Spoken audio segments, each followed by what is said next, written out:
Welcome to the listening tube. Hello. Thank you for putting your ear to the listening tube. I'm your host, Bob Woodley. There's no writer's strike here. On this episode, we'll hear about electricity, units of measurement, and gun rights.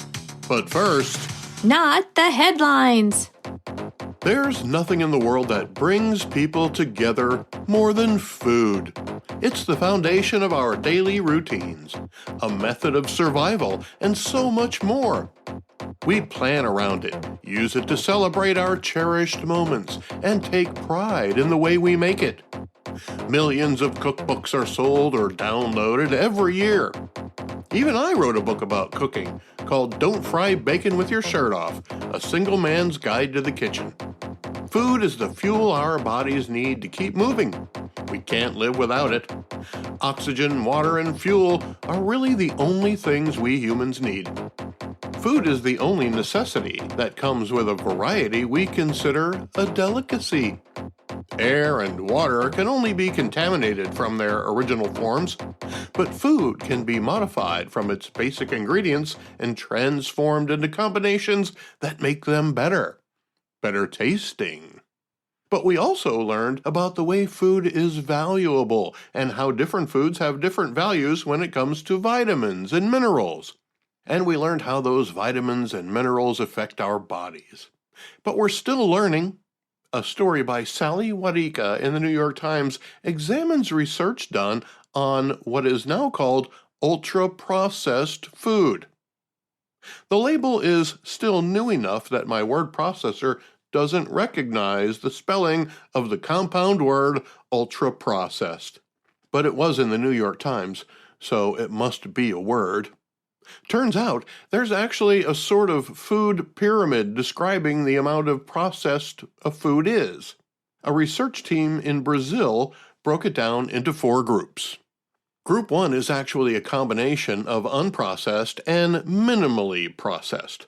Some examples are fruits, nuts, and vegetables, as well as rice and flour. Processed foods include things like butter and sugar, plus things that are canned or smoked. But ultra-processed is not only a different category, it's a different plane of food altogether. High fructose corn syrup, colors, emulsifiers, and preservatives are some of the things you'll find in ultra-processed foods.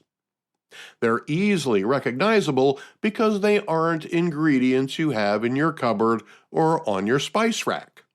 Ultra-processed foods are another way food brings us together. 70% of the food Americans buy is ultra-processed.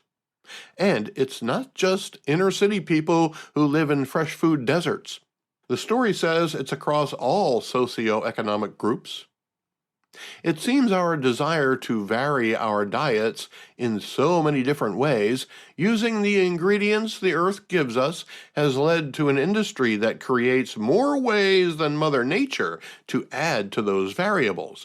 And we've done such a good job of it that we prefer many of the man-made ingredients over the natural ones. Sally's story quotes an epidemiologist as saying, "Ultra-processed foods are carefully formulated to be so palatable and satisfying that they're almost addictive." He goes on to say, "The problem is that in order to make the products taste better and better, manufacturers make them taste less and less like real food." So while cookbooks are one way we feed the need for variety in our fuel, leading the charge is scientific development of flavors. And while we love the flavors, the ingredients aren't what you will find in an average kitchen. Are you familiar with the phrase, "You are what you eat"? There's a concern that the ingredients in ultra-processed foods are having a negative effect on our mental well-being. While nobody is claiming there's causation, there may be an association with ultra-processed foods and mild depression or feelings of anxiety. Now, if I look at this from a broader perspective, I would have to wonder if the research included what recreational drugs were used that led to the consumption of the ultra-processed food that then led to the depression or anxiety. And while that is pretty funny, it goes deeper than that. The story cites a Brazilian study done last year that shows a decline in cognitive function connected to ultra-processed food. Cognitive function includes learning, reasoning, solving problems, and remembering. Those who got at least 20% of their calories from ultra-processed foods showed a 28% decline in cognitive function. The good news is you can counteract the effects of ultra-processed food with a diet of whole grains, leafy greens, nuts, berries, and chicken. Fish and olive oil will also contribute to the battle against ultra-processed foods and its effects. Nutritionists are still studying the reasons for the effect of ultra-processed food, but seem to think the lack of fiber is the culprit.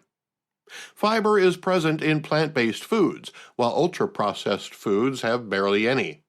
The role our digestive systems play in producing fatty acids that depend on the foods we eat can also have an effect. The bottom line is, if you are what you eat, then you might want to pay attention to the products you buy, the ingredients in them, and how consumption of those products may affect your mood. You might be a perfectly happy person, but it doesn't show because of your diet. If you're a nice guy in the morning after you had your mini-wheats, but a maniac in the afternoon after you had a frozen burrito heated up in the microwave, it might be your diet. So while everybody thought you were an asshole, which you probably were, you can become a good guy by simply eliminating the burrito, or whatever ultra-processed food you have in your repertoire. Given the choice, I'd rather be a pussy than an asshole. Speaking of food, there's been a lot of talk about the left-leaning among us wanting to ban gas stoves. Our only choices right now are gas stoves or electric stoves. Anything else needs to be used outside. Charcoal needs plenty of ventilation. A wood fire can be used inside but needs proper ventilation. As for the convenience of cooking in a typical American kitchen, gas and electric have been the two choices from which we decide. There was a time when I had both in my kitchen, a gas stove that came with the half-double and the electric stove I already owned. Side by side, I would use one or the other depending upon my needs. If I needed immediate heat, I would use the gas stove. If I wanted more concise control of the heat, I'd use the electric stove. I only have electric now, and I have for more than a decade, but I miss the advantages of a gas stove. If you live in New York, you better get used to it. New York State lawmakers have banned gas stoves from all new construction in the entire state. If you're going to build a new home, you're not allowed to include a gas stove in the kitchen. Opening a restaurant?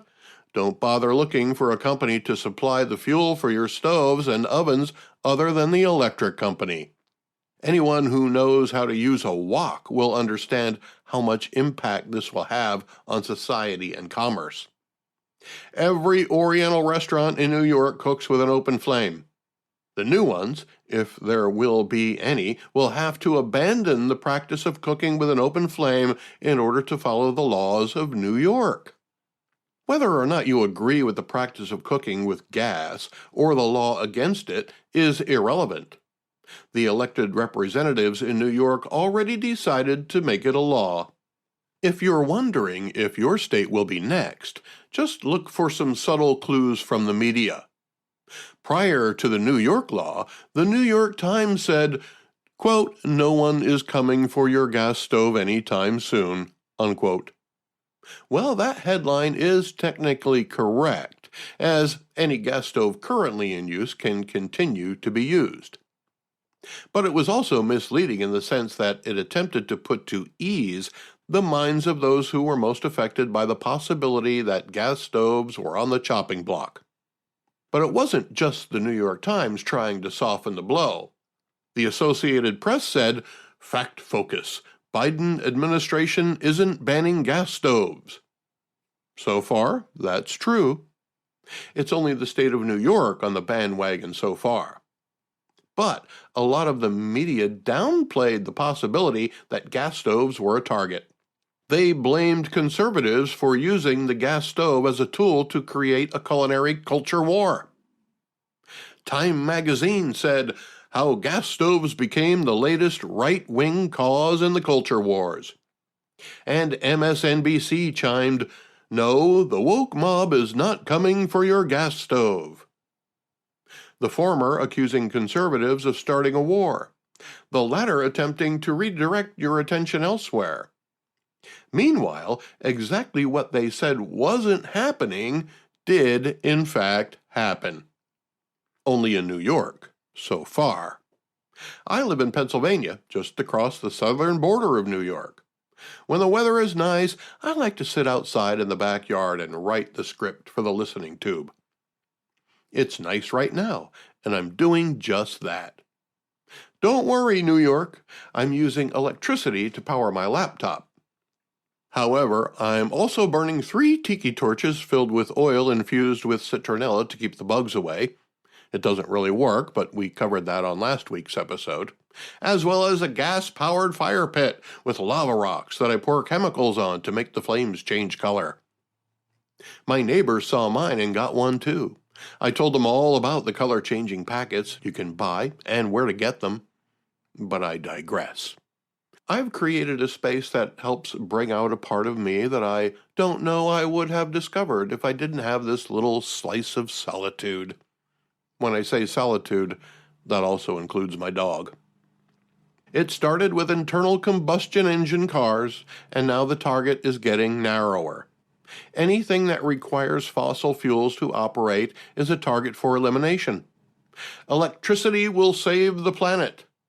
If we all stopped using fossil fuels and relied on clean, renewable energy sources like turbines to create the electricity, global warming would be less of a threat. But what creates our electricity? I'm going to look that up. He's going to look it up. He's really going to do it. I want the truth. You can't handle the truth. I found a helpful graph on Statista.com that shows how the fuel used to generate electricity in the United States has changed. It graphs the sources of electricity from 1990 through 2022. What it shows is both revealing and question-raising. While coal has become a smaller part of our electricity generation, natural gas has become a larger part of our electricity generation. The very same source of power which New York is trying to eliminate from future homes and businesses is the main source of America's electricity. What a dilemma! There's no right-wing war going on here. The left wing is in a battle with the left wing over which sources of energy are important. While coal is being phased out, these other sources of energy like renewables, which have risen slightly in the past 30 years, haven't stepped up enough production to make up for the loss of coal. Natural gas has emerged as the greatest source of creating electricity. Yes, the same natural gas that the state of New York doesn't want to be used to cook. So is New York limiting the use of gas to dedicate all of it to power electric cars? You're not allowed to cook with it, but you're allowed to drive with it? We're still using fossil fuel to create the electricity needed to power electric cars. But using fossil fuel in your kitchen, be it the one at home or the one in your restaurant, is being phased out. The myth that electric cars are somehow emission-free is peddled in order to get you to feel guilty for not driving one. The truth is, the generation of the electricity is where the emissions are, instead of your tailpipe. We might as well be driving natural gas-powered cars. That way we can skip the electric company middleman. Why use natural gas to create electricity to power the cars when we can just power the cars with natural gas? I know they have them. The mayor of my town drove one. There's a place to fill them up a few blocks from my house. closer than any electric car charging station.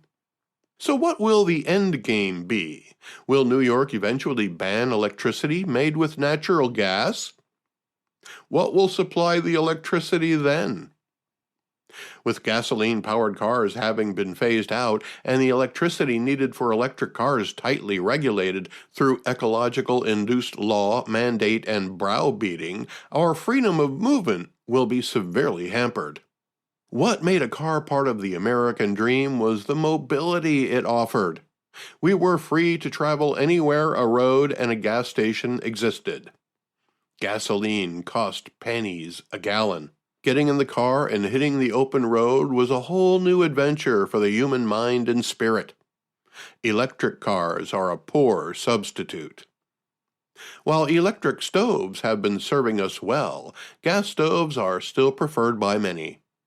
But if the gas is instead being used to create electricity, the electricity you need because you aren't allowed to buy a new gas stove, where's the value? Is anything really being accomplished? Who benefits? Who does it hurt? These are the questions that need to be answered before you put your faith in it. Right now, I'm not sold. If the government is going to take away a source of power from the people, a source of power we've had since its discovery, sources like natural gas and petroleum, then I think they need to justify it. Right now, it seems more like a shell game of performative maneuvers that have no proven or even obvious benefit.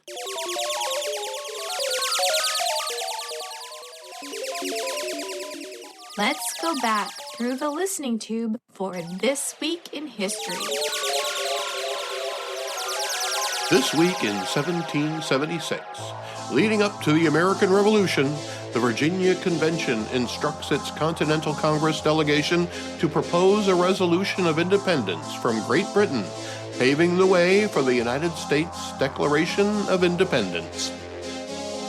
This week in 1817, Quakers opened the first private mental health hospital in the United States in Philadelphia, Pennsylvania.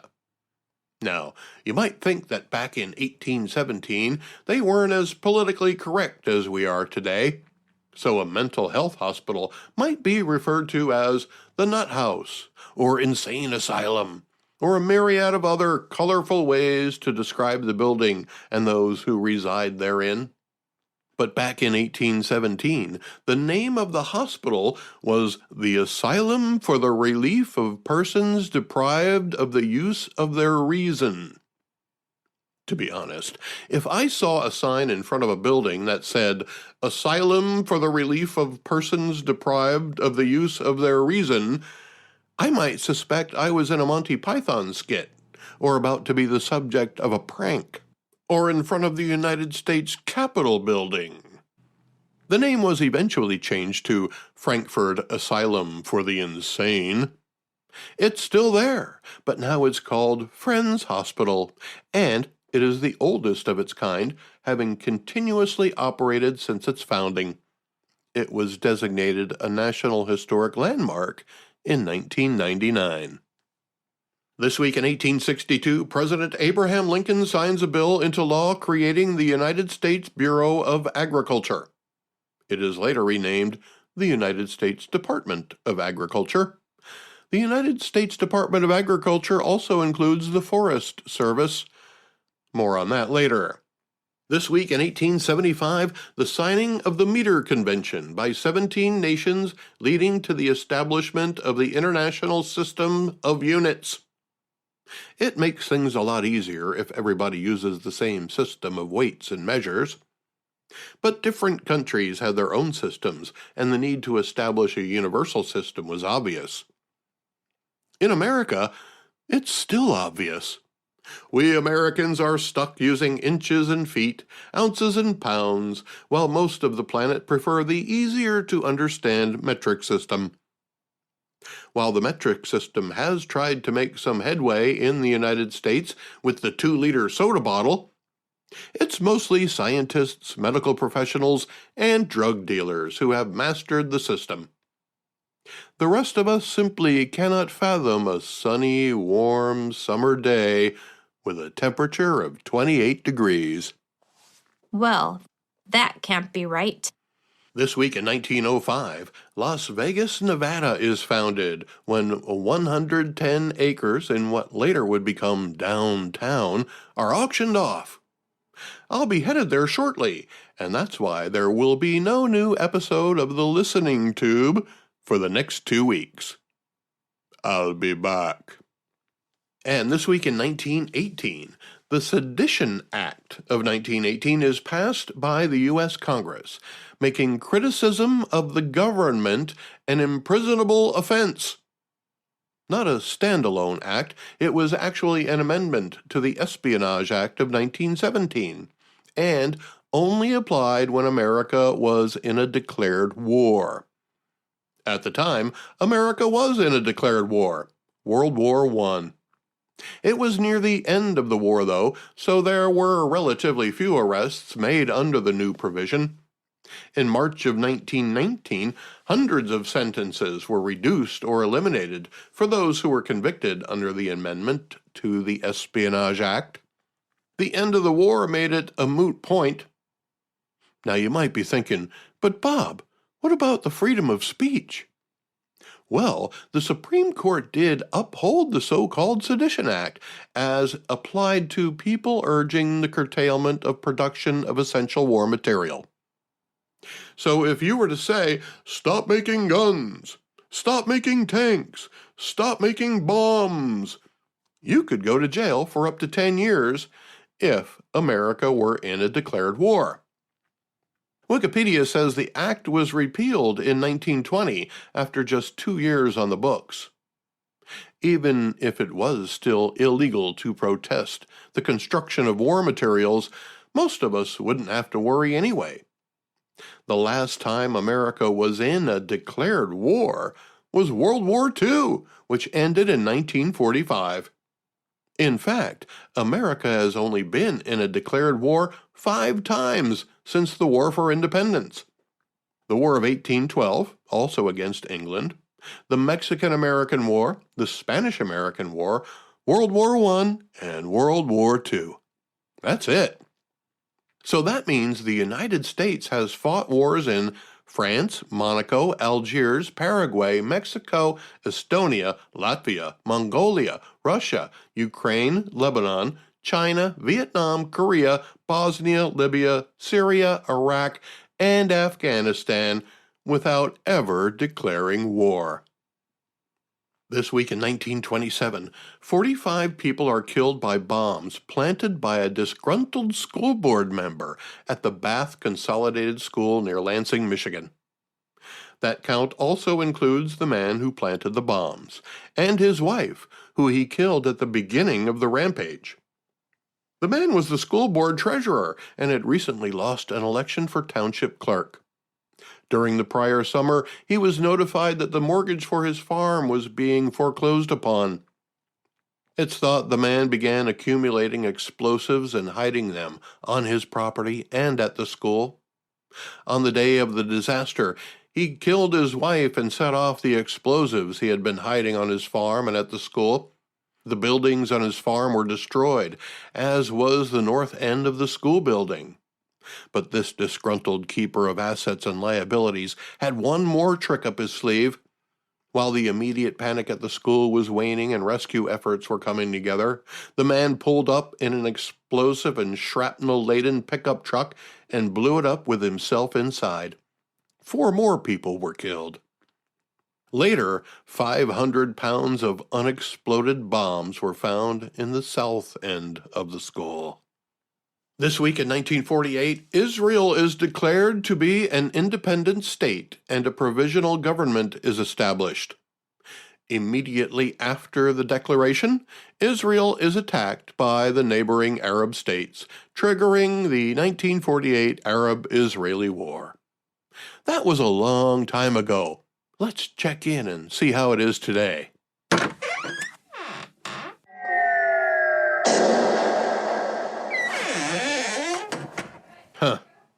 Well, some things never change. This week in 1955, during the Cold War, 8 communist bloc countries, including the Soviet Union, sign a mutual defense treaty called the Warsaw Pact. That agreement ended in the early 1990s when the Soviet Union dissolved into separate countries. Russia and the tyrant Putin are trying to put the pieces back together. The listening tube will return at the speed of sound.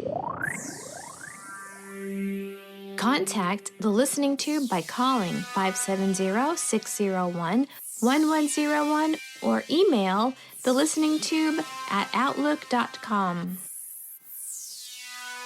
What if I told you a woman was fired from her government job because she posted a photo of herself on social media posing with a rifle?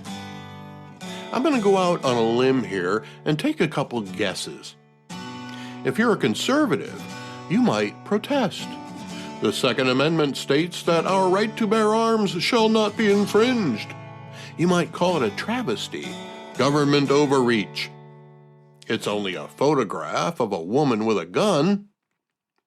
If you're a liberal, you might say she got what she deserved. Guns should be outlawed. Stop promoting violence. We don't need people like that being paid with taxpayer money. If she tried to defend herself, she'd be shouted down by the lunatic fringe. Well, it happened. A 36-year-old from Colorado who worked for the Forest Service as an archaeologist was let go by a teary-eyed supervisor on orders from Washington, D.C. Although she'd worked for the government since 2016, having recently begun her current assignment, she was still in her probationary status, so there's not much she can do about it. It is the government, after all. They seem to have the final say in everything.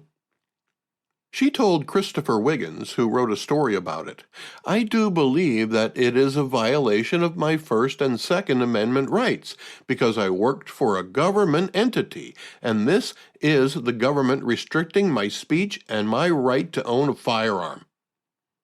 Now, I don't entirely agree with that statement.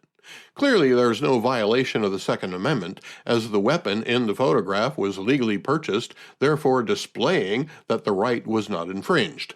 As for the First Amendment, her post, as a form of free speech, was cited in the letter explaining the termination of employment. The letter was shared with the author of the story. It says, "I find your post inappropriate because it included you with a gun and implying you would use it under a certain circumstance. While I understand you said you made this in response to death threats, this type of post is not appropriate under any circumstance. More aggravating, you were identified as a Forest Service employee, and this does not demonstrate the elevated ethical standards you are required to adhere to as a federal employee." So it wasn't the picture of her with the gun that got her fired. It was the accompanying words. Just the photograph alone wasn't enough, but it was a contributing factor. Well, now we're talking words, which I recall are the bedrock of speech.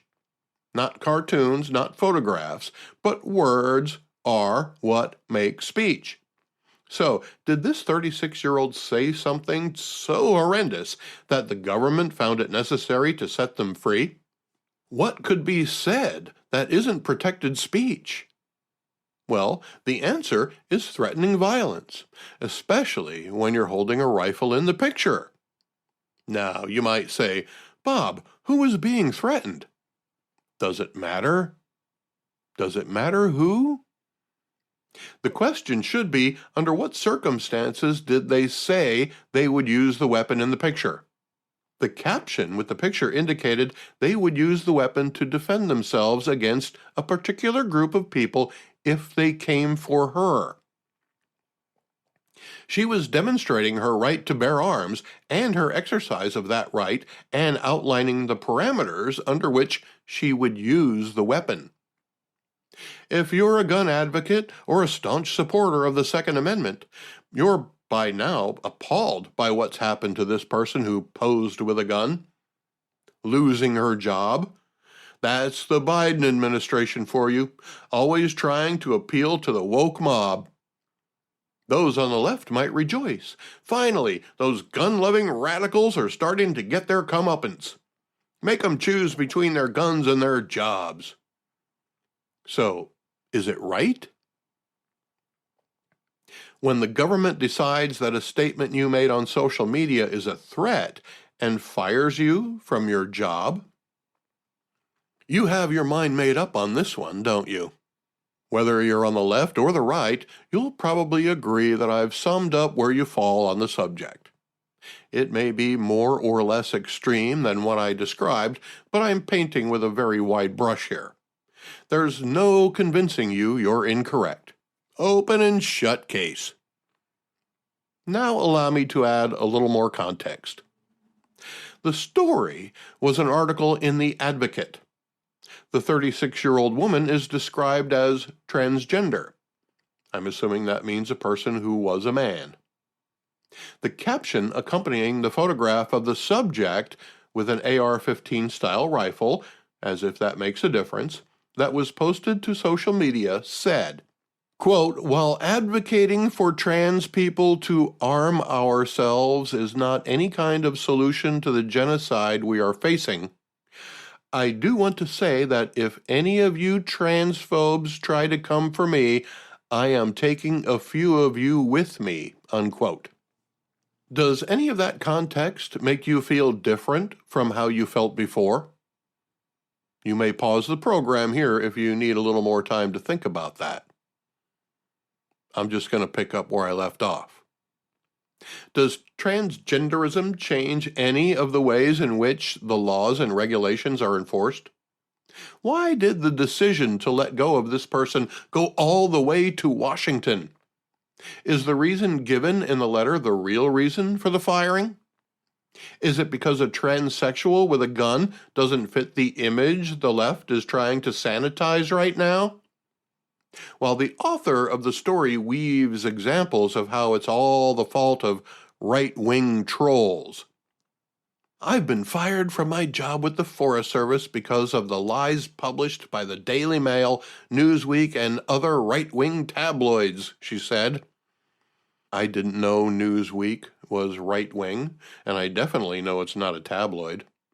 But anyway, she continues, but more poignantly, I was fired by the Biden administration for being a trans woman that owns a gun. When I say the Biden administration, I mean literally that, she later wrote. My boss just called me, crying, to tell me that he did everything he could to stop this outcome, but the call to fire me came directly from Washington. So, someone fairly high in the Department of Agriculture fired me. So, is the Biden administration transphobic? Well, the trans community certainly can't use that argument.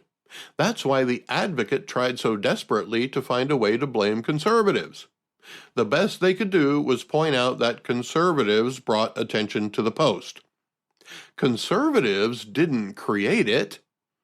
Only one did. It seems to me that this trans person got fired for being too conservative, owning a gun and telling you they're not afraid to use it. Well, that doesn't fit within the boundaries of what's acceptable representation of the trans community, at least according to the Biden administration. While many on the left may be wringing their hands, wondering where to fall in line, the right relishes in the sight of woke mentality eating its own. I'm a desperate man. Send lawyers, guns, and money. This shit has hit the fan. The Listening Tube is written and produced by yours truly. Copyright 2023. Thank you for putting your ear to the Listening Tube. Subscribe today. I'm your host, Bob Woodley, for Thou ad infinitum. Send lawyers, guns, and money.